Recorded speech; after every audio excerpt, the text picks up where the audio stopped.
Well, folks, today we have Ania with us. It's taken me 2 days to learn to say her name right, and that's why she's on right now. Hi, Ania. Hello, How's things going? Where are you anyway? I'm in Cincinnati, Ohio. You're Cincinnati, and I've been there, and I've had Skyline chili, by the way. Yeah, It's, that's about all we have. but it's very good. It's very, very good. It's better than Gold Star. If you come to Cincinnati and you eat Gold Star before you eat Skyline, Yeah, but I even you need to like leave. sliders from White Castle. So after you've had a few drinks, there's nothing like a slider. Yeah, Do you mind me asking a little bit about your history, how you ended up in a chair, if I can ask that, and then we'll talk about life. go right ahead. You tell us all about it. Okay, I got injured July 27th, 28th.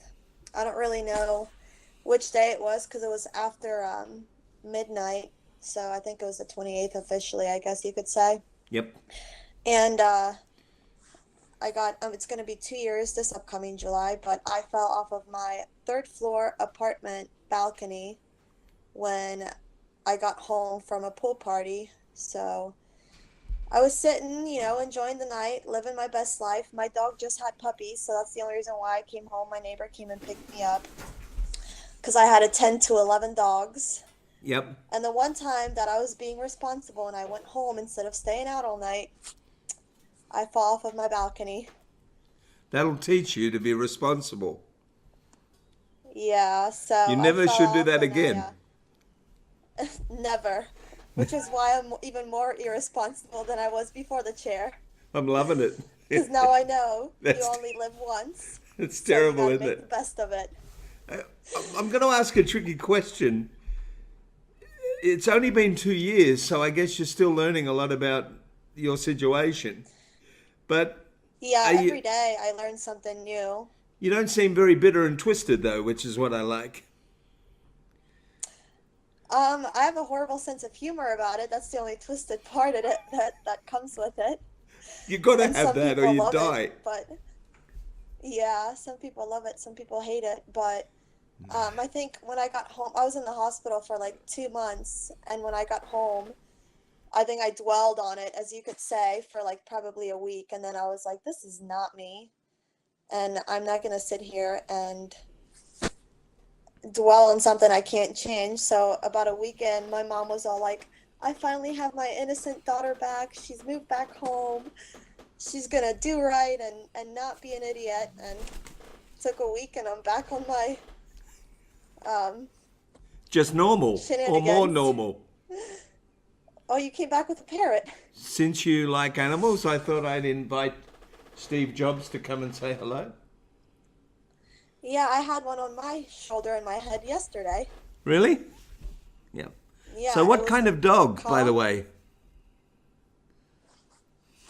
Oh, I have a black lab bull terrier and a black lab bull terrier pit bull, but they're not with me anymore. A friend took them in because my parents don't like dogs, and since I'm living with them, You kind of have to do that. obviously Yeah. they couldn't come with me. Yeah, I kind of had to choose, do I want to live here and save money and travel for a little bit, or do I want to live with my dogs and go paycheck to paycheck? So, Have you done much traveling? yeah, I traveled a little bit last year. My first year was a little hard to travel because I was on a lot of medicine and it made me groggy and kind of like, I guess you could say, not me. So once I stopped all of my medicine called turkey, I became, bubbly again, and I was back to taking risks, and I was able to, stay out and not be falling asleep in my chair after 2 or 3 hours because the medicine kicked in. So this year, since I stopped taking my medicine about 8 months ago, I've already been to Pennsylvania, Colorado, and Nevada and Tennessee, and then I'll Okay. be going to California To next catch week. up with another spin member, Kaylee. Yes. Yep. I don't know that California's ready for the both of you, actually. Well, they better be, because hopefully when I go to Cali, I'll be dragging her back with me to Ohio. Oh, very good. So either or, The Ohio or thing, California is not ready for us. yeah. Hang on, I'm just gonna get the bird. I'll get Carl to break to you, and I'll get the bird off because he wants to eat my shirt, and it's a good shirt. So hang on a sec. Now you mentioned going off the medicine, which I've had to do at times too, and it's a tricky balance, isn't it? Because of course the medical people don't want you to do that, and we don't want to encourage people to No. put themselves in danger, but they do usually over medicate, don't they? Yeah, probably when I was in the hospital, they had me on dosage that, just made me want to sleep and not even get out of bed and not even like participate in therapy, let alone get out in my chair and go outside or anything. And then when I got home, obviously, they want to control the substance a little more because, they don't want you abusing it or whatever. And the more it didn't work for me and the more my body got dependent on it Acclimatized to and it, used yeah. to it, yeah, the higher they try to bump up the dosage. And I was just fed up with it. So I try to quit cold turkey, and then I've never been one to like take ibuprofen or anything before my injury or anything. So I had no idea about like withdrawals and what my body was going to go through. And after probably 72 hours, I was calling my doctor like, all right, I'll wean off. Like, you were right. Yeah. This is horrible. Don't you hate it when you have to admit they're right? Yeah, because most of the time they're not. So when you admit to them, they're like, well, do you really want to wean off now that you know that like you're going to be in a lot more pain? Do you really want to do it? And I'm like, yes, I will not be a paycheck to you. But and the thing is, you were right. You did need to come off. It was just the method that needed to change. So, what Yeah. things do you want to? I mean, we try to get across on the spin that becoming disabled, and I'm not very good with politically correct terms, and we don't have to be particularly politically correct on this program. When you become disabled, you don't change at all, really. You just want to live the same. Are you finding that you're Hmm. achieving those goals now, that you've accepted everything and just moving along? Yeah, I think the biggest part of it was learning how to grieve that you were going to have to learn to do pretty much everything all over again, no matter how hard-headed or stubborn you may be. You have to find ways to make it work for you and adapt to it, and when I go out, it's nice for, people to approach me and want to help and whatnot, but just because they see the wheelchair, they think I'm not capable of as much as they are because they're not in a chair, if that makes sense. It does. Do you get the one where people look at whoever you're with and says, "Would your friend like a drink?" And you just want to smack them? You Yeah. know, I just want to wait for that drink to come back and throw it in their face. Like, thank you.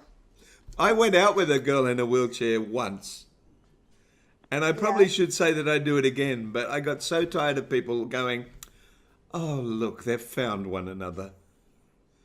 Oh They my they gosh, couldn't find yes. real people, so they found one another. I wanted to kill them. Yeah. So Yeah, I heard that a few times because most of my friends in Ohio that are in wheelchairs are guys except for one, and she doesn't really get out much. So every time we go out, they come up and they're like, "You guys are just such an inspiration, loving each other and being they there for each assume other." you're a And we're just couple. like, yeah, and we're like, "No, we're just friends." They would Like, just assume I was your disabled father. But yeah. that's another story. They don't know that inside lives the heart of a 22-year-old, you know. Or grandfather. Yeah. Or grand. Shut up, Carl. Our grandfather. Carl's the producer, and that's why I tried not to give him a microphone. I want to ask a tricky question. It's only been 2 years, but has it given you anything extra or positive in your life? It's changed my perspective on everything when it comes to friendships and relationships and family members. It's it's made me kind of, when you first wake up in the morning, when disabled or not, you have a purpose. You want to go to school or work, or you have babies and you get up and whatnot. But like obviously I don't have kids, so when I first, got injured, my brother had a kid, and that kind of motivated me to show my niece that, even though her aunt's in a wheelchair, she can still take care of me and come over and hang out and play games with all of us. And it's just made me appreciate the littlest things ever. Now, when my friends look at me, they're like, you used to be reckless, like you're still reckless, but you're reckless in a positive way. And I'm like, I'll take it. Yeah, that's pretty good actually. And Yeah, you'll I'll have all take the it. fun that I had, where all the nieces and nephews fight over who gets to use the wheelchair next, Yeah. because it's always fun to use the chair. Or I mean, some of my nieces and nephews are 20 in their late 20s now, and they still use the wheelchair. Yeah, all of my friends, whenever we're out, they're like, do you mind transferring into a bar chair or like the patio? And I'm like, why? And they're like, we just want to pop wheelies. I'm like, Yeah, okay. I And then the like it. funniest thing is at the end of the night, when they get up and stand up out of the chair, everybody looks at them and they're just like dumbfounded, like, why are you standing if you're in a chair? And then they see me transfer into it and they're like, hold up, what just happened? What's going on is actually we talked about last week in the show, and we're going to talk about in the first show we do with you and Kelly and May and Wade and some other people, ableism and how guilty I feel because I can walk a little bit like a drunk penguin for a very short Yeah. period of time. But I feel guilty when I get up out of the chair because people go, you don't really need that chair. And you shouldn't have to Yeah. feel guilty You'll about get that. that. It's awful. No. Uh, Yeah, so, um, it almost blows my mind when a couple of my friends that are guys, they're able to like stand up and walk with crutches, but yep, their spasticity is so bad that they rely on a chair for a day to day daily use. And we'll be in the parking lot and my friend will stand up to take my chair apart and put his chair in the trunk, because he needs room for my chair, and people will be like, why do you have a chair if you yeah, can walk? And he's just yeah, like, I'm not even getting into this with you. yeah. I just came here to get groceries. You shouldn't have to feel guilty about being able to do something. Yeah. It's a bit crazy. Okay, so you've joined the spin, and we're really happy to have you. And after a little bit of a chat with you and Kaylee and May, I'm kind of nervous because you guys are all feisty. I don't know. I can keep control of anything. You might lose control here and there, probably. Well, I kind of hope Especially so. if you get, especially if you get me and Kaylee on one episode when I'm visiting her. That would be We good. may be And a, we're going to hope to bring you guys over to Thailand, and you can get some other people in wheelchairs to come, and we'll have a mhm. spin holiday of Thailand, so people can hang out with us. That should be fun. Yeah. And so, really, this is just a quick introduction. We'll get you on the spin within the next 2 weeks. And I want you to talk about anything you want to talk about. There are no off limit subjects. You can talk So about I could car. be an open book? Yep, you can do whatever you want. Okay. I You mean, have given me full permission. the only thing I ask is that we're always respectful of other people and their disabilities. But anything Yeah. else, we can talk about any subject, do whatever we like. As long as there is respect in the world, the world, in my mind, has become far too politically correct. It's got silly. Um, Too silly, yeah. Too silly. The one rule is respect. If you give respect, why not have some fun and relax, is what I think.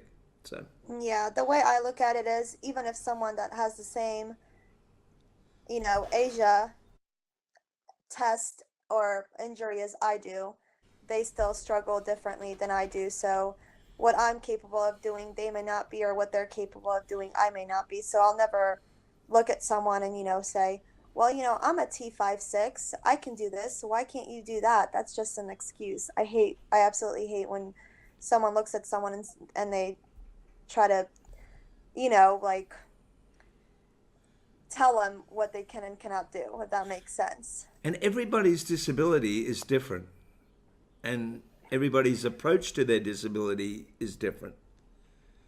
And when I Mm-hmm. first got involved in disability travel, I thought, well, I know everything. I knew nothing. Yeah. I knew a little bit about cerebral palsy because that's what I have. And I only knew it really from my perspective. And the simplest way Yeah. I can put it is you'll go to a hotel and somebody will need a door which will automatically close. But another person can't use a door that automatically closes. So, Yeah. and that's one simple little thing that you've got to sort of keep in mind when you're helping or dealing or planning a vacation. So we're going to talk about everything in the spin, everything from a woman's perspective, from a man's perspective, from a disabled perspective, and from a non-disabled perspective. It's just going to hopefully be a bunch of fun.